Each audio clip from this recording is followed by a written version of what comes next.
Okay, we're inside the tent now. Got our mattress down. A little bit hard to see. Let me turn on some lights. There's my flashlight.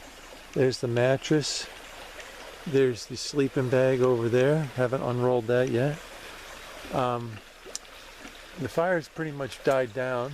You can see the remnants of it right over there through the bushes. You can see through the wall of the tent now because of the fly is off. Just the tarp is above, and the sunset is going down over there in the west.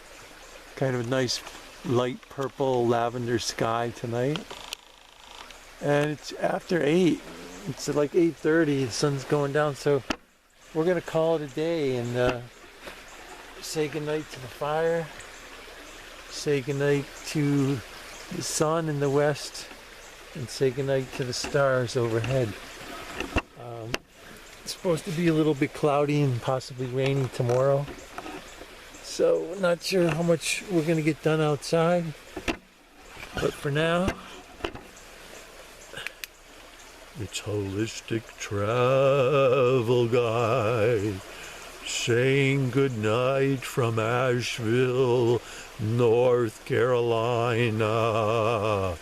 Ooh.